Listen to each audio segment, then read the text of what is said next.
Good morning, everyone. Welcome to Hope and the Truth. As always, we're here to strengthen our faith in our Lord and Savior Jesus Christ and renew your hope. With me today, the very talented Frankie Castro, Pastor Frankie Castro. Did I call you Pastor? Minister when I do Minister. my I understand. Well, give us a little background of who you are. Well, first and foremost, thank you for having me. Please, it's a pleasure. I'm honored. I'm privileged to be here.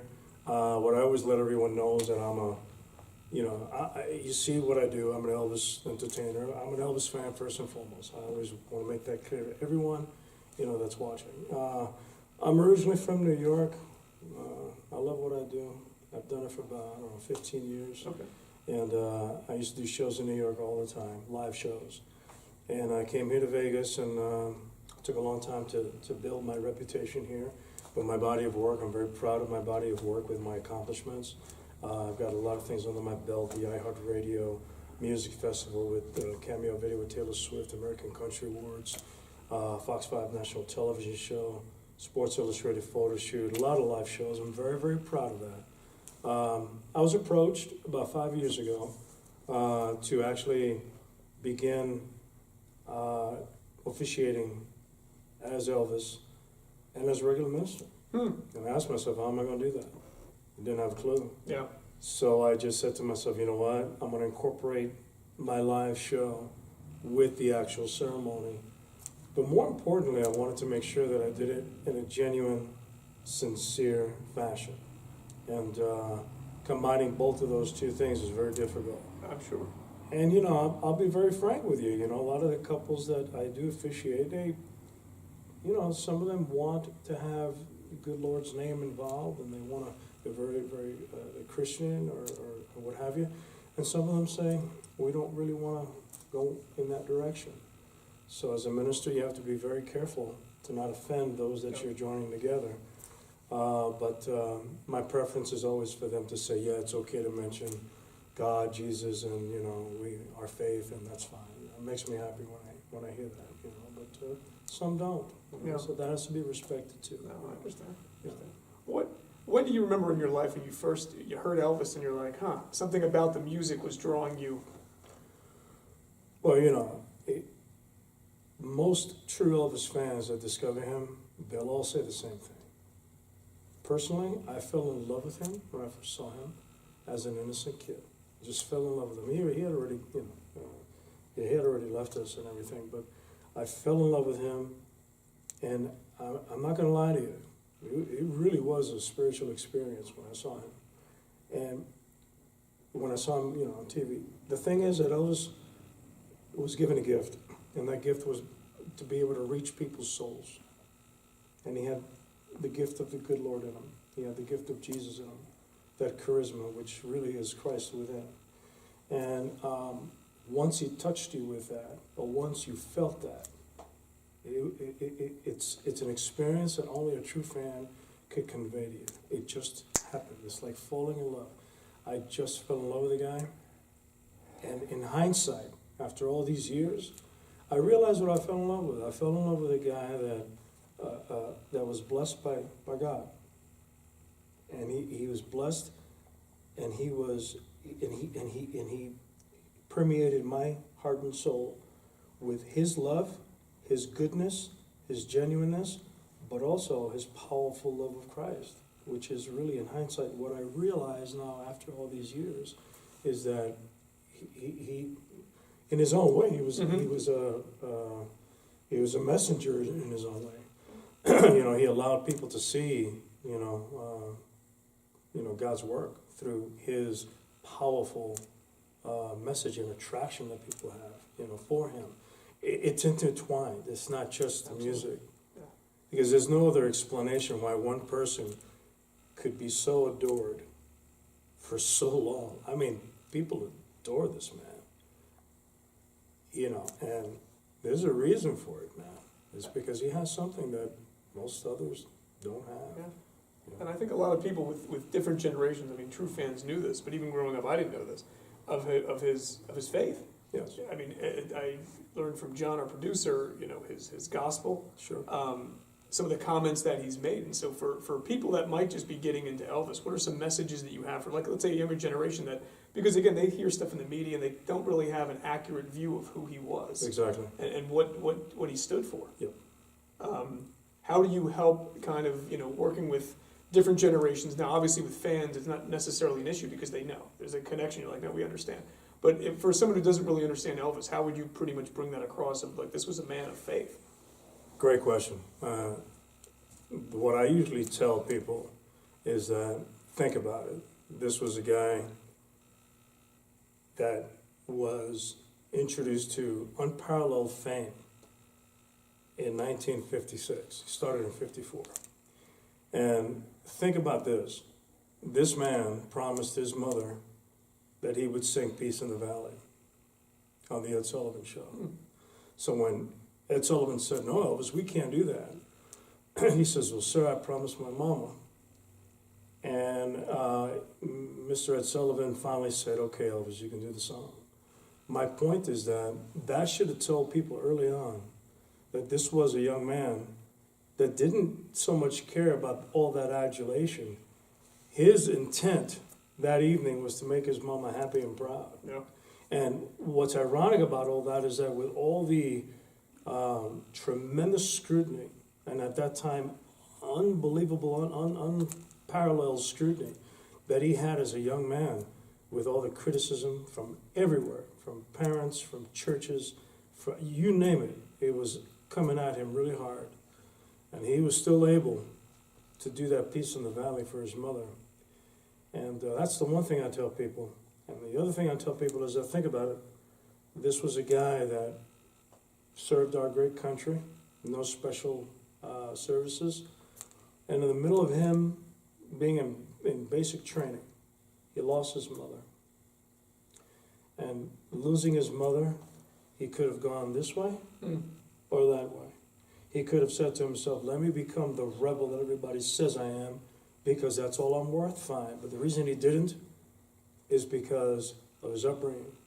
It's because of his pure religious and spiritual upbringing, because of his respect for his parents, his respect for the good Lord.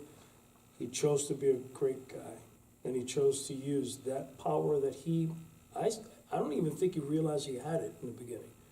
But over time, he knew that he had something very powerful. But he used it in a really good way.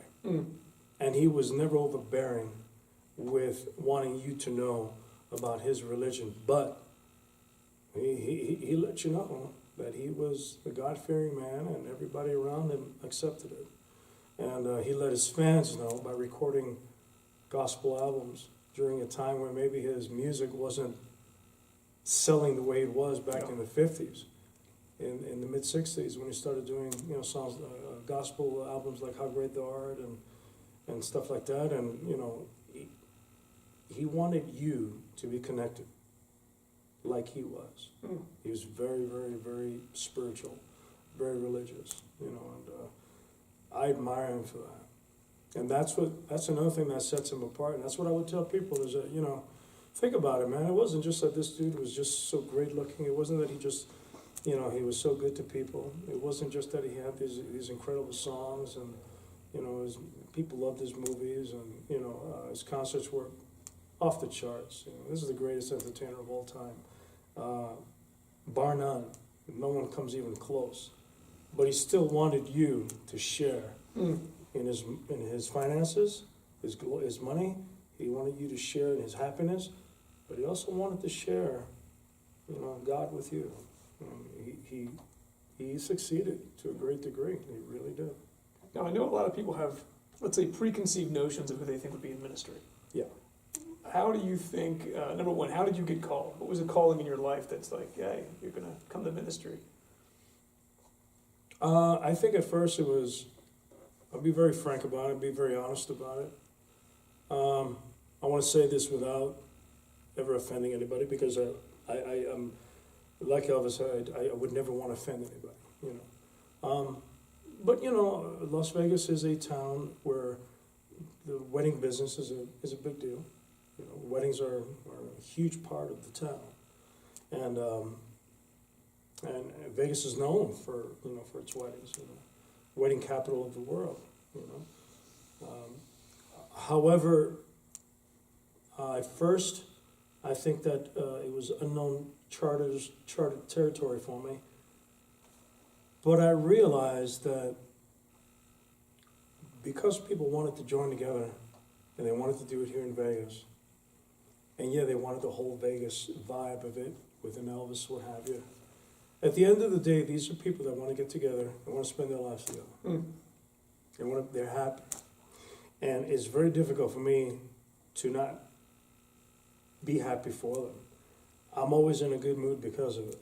I get there and I see these people and I see their groups and they're all smiling, in a great mood. You could be having a horrible day, and you get to one of these places and you see everybody laughing and smiling, and you say to yourself, this is, what can I say? This is great. So I do have the privilege of joining people together. My forte is a live entertainer. I think anybody that sees my videos and has seen my show, they know that that's my forte, is being a live entertainer. I pride myself on being a live Elvis entertainer. But the ministry work, like I said, I incorporate my show into it, but at the same time, I take great pride in joining them together because they're happy. That's the key. They're happy. I don't think I could probably do it if they were both miserable. I mean, what are you guys doing here? You gotta be kidding me. I can't have you in the wrong place. Every blue moon, you get the feeling maybe, somebody got hog-tied a little bit, but for the most part, they're in a great mood and they're happy with each other. So that makes me happy. Being in Las Vegas and being in the entertainment industry, how do I know a lot of people say, well, how can you reconcile your faith to all of us being in this town in regards to how do you reconcile it, and how do you continue to walk forward in faith when people say, well, wait a minute, you're a light. How can you go about that? Maybe that is the actual answer, but it's how you're raised. Yeah, it's how you're raised. If your intentions are genuine and sincere, if you don't live the build-up and the hype of what the town can offer you, if you're a good guy or a good family man, I have a saying, and that saying is, when I go to sleep at night and I lock my door, I know that I've earned my dollar honestly, and I can lock that door in peace. And in my heart, I feel that the good Lord rewards that. You want to think that He rewards that. But to answer your question, in essence, it's about the way you're raised, man. Because if you're gonna marry a couple, officiate a wedding, marry a couple, and then you're gonna turn around and go hog wild till 3, 4 in the morning, doing things maybe you shouldn't do, going to places you shouldn't, be at. I think that maybe defeats the purpose a little bit. Quite a bit. Yeah. So I think my initial reaction was a smile because I knew exactly what my answer was going to be when you asked the question. It's about how you're raised, and it's about doing the right thing. And just nothing wrong with having fun. No. But don't cross that line. Yeah. And like I said, your life becomes a ministry. It's not just what we're saying. It's people they watch, and it's like I've got to live what I'm saying, and otherwise people say like, well, that has no bearing what you're saying. Well, I think too that I think that there's sometimes people maybe they don't take you seriously at first, right? Because look at this Elvis guy, he's going to marry us. It's funny. Yeah. And then the first thing they think of is the caricature and thank you very much thing, and I'm not about that. Yeah. I'm not about any of that, My initial goal when I officiate or do shows is to do that man justice, complete justice. And people say, well, he wasn't about that. Well, he'd be about making people happy. So bringing people together and officiating is going to make them happy. I think he'd be okay with it. I think Elvis would be just fine with it, But if you do it for the wrong reason, I have a problem with that. Because it's not about the money. And people that know me personally, that know Frankie Castro, they know it's not about the money. They know that. I do very well in this town. I'm very proud of that. I'm considered a very high-end entertainer here in town and across the states. But you can't read your press clippings, and you have to stay, grounded and sincere and genuine, and that's who I am. I try to be sincere, genuine, and stay true to the greatest entertainer ever. And at the same time, show the proper respect, that he deserves and that couples deserve. What advice would you have for, let's say, the younger generation, just in general? I mean, like I said, you've seen a lot of stuff. We've seen a lot of stuff. I mean, being from the East Coast, coming out to the West Coast, and you see some things, especially being a man of faith. What advice could you give them, or would you give them, just to on how to move forward in a different time? I always tell kids the same thing. I tell kids, you know what? I want you to remember one thing about Elvis. He adored his mother. He loved his father. That's all you need to know. Okay? And I want them to remember that. As far as the, maybe teenage kids, I tell them, and do well in school, of course. Teenage kids, the advice that I have for teenage kids is very simple. Friends. Facebook, friends. Mm-hmm. Tons of friends. When I was in high school, which wasn't that long ago, but when I was in high school, it's true.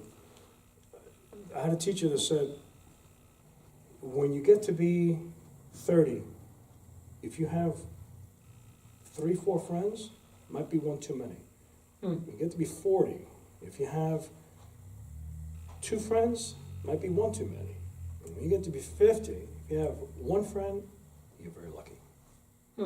So what I tell these teenage kids is, just be careful with your friends. This is, to me, the definition of a friend is someone who will tell you, hey, I don't think your mom and dad would want us to do that. I don't think your mom and dad want you to do that. I'm not going to do that with you. A non-friend, that's the first one that'll tell you, let's go. Misery loves company, man. That's the first one that knows that's not right, but will coerce you to do it. And that's when you could distinguish a good friend, a friend from a non-friend. Yeah. And I tell teenage kids this, just remember that person that boyfriend or that friend that says, no, let's do it anyway. That's not good. I think it's a beautiful message because the truth doesn't always complement, let's say, what someone's doing. And a person's going to tell you the truth, loves you. You'll be like, look, it's not the right thing to do. Yeah. That's not what the person might want to hear, but it's like that's how you can tell the person actually loves that person, not just saying what they want to hear. Where can people see you? When's the next entertainment? Well, I'll tell you, I do so many private and corporate events. This coming Friday, I have a private event at the Golden Nugget. Okay. I believe for 150 50 ladies. I don't know if they'll be screaming or not, but that's up to them. Yeah. I just finished doing a show at the Hard Rock Cafe, January 15th. That our mutual friend John attended, and I'm in the process of maybe speaking to them about doing something regular. Okay, that's great. And it's very difficult. A lot of people think that the public platform is very, very difficult because in town, it's a matter of four-walling, and a lot of people don't know what that means. Mm-hmm. But just because someone has a show in town, it's no offense to them, but they had to have some kind of financial backing to get that show there, whether it's their own or what have you. So that takes a while. That takes time, and so but that's the ultimate goal, is to maybe get my own show. I do have some interested parties that want to go in that direction. Okay. But for now, I do a lot of private corporate shows and events, and we're trying to do something again with with the Hard Rock Cafe, and bring another couple hundred people in there again. That's nice. That's nice. How can people get a hold of you? Do you have a website? Yeah, you can find me on Frankie Castro Elviss Facebook.com, and my website is FrankieCastroElviss.com, and look me up. And I've got like I said, I'm very proud of my body of work, and my email and my number is all over the internet, so I can't hide. You know, if you want to find me, you'll Yeah. find me. So, that's why I try to, live Yeah. that, clean, straight life, because, having enemies is not good, man. No. So it's not. But, but in reality, I'm very grateful that you afforded me, the interview to That was my to pleasure. express how I feel about God and Jesus. And, I wish more people would get back to what our country is all about. Our country was built on Christianity. Our country, that's who we're supposed to be. And I just think that there's a lot of misguided folks out there these days. I think there's a lot of misinformed Yeah, folks. a lot of distractions. A lot of distractions, a lot of misinformed people, and I think that the way that people get misguided and misinformed is the allure of money, the allure of the misconception with someone's this or someone's that. Man, don't figure it out for yourself. Just because someone says this guy, listen. I mean, they said Elvis was racist for many, many years. And I can show you 1,000 reasons why he wasn't. I can give you 1,000 reasons why, 1,001. And John can figure out the other 1,500. My point is this. So there was a generation that grew up thinking that Elvis was, And kids got to be careful, man, because actions speak louder than words, but words can defame and hurt all the same. So you got to be very, very careful when you brand someone this or brand someone that, because that affects a lot of people. And the purpose of being a good Christian or being, is don't do that. We're not supposed to pass judgment. Don't do that. I go on how people treat me. If you like somebody, you like them. If you don't like somebody, that's fine too. But you don't have to brand them a racist or this or that. There's no need for that. Have that personal experience yourself. Have it yourself. And then you get to mature. Spiritually, you get to mature as a human being by making up your own decisions. Don't let other people make decisions for you. Make sure that that you experience that on your own. Yeah. I think it's a very valid point of don't let someone else's perception dictate your reality. And the thing is this, don't cast judgment. Jesus was clear in that, because again, you'd have to know two things. You'd have to have never sinned, and you'd have to know the whole story. And none of us know the whole story. So again, we're trying to figure it out. Each of us are walking a path. And so that's the thing. When you're focused on that, you're filled with love. You're just trying to help everyone else around. You're not so focused on what you do. This person doesn't matter. You're trying to help them. Yeah, and again, the kids of today, they're important because they're the adults of tomorrow. And I just wish that teachers, professors would be more responsible with what they're saying and how they're saying it. Because I don't believe in someone, just saying, we'll pay you for this and we'll pay you for that. Just go here and go there and whoop it up. That's not me, man. Yeah. I'm not into that stuff. That's your faith. Yeah. Keeps us grounded very quickly. Absolutely, man. With teaching. And I think that anybody listening and watching can read between the lines of what we're saying. Always. Always. So at the end of the day, you gotta stay true to yourself. Stay true to your family. And that's another thing too, because a lot of kids, they don't have a good family dichotomy that they can fall back on. And my advice to them, in essence, as well is eventually you got to stand on your own 2 feet. Eventually, because I promise you, anyone listening out there, I promise you, if you use a crutch, that crutch will be transcended into all different types of crutches.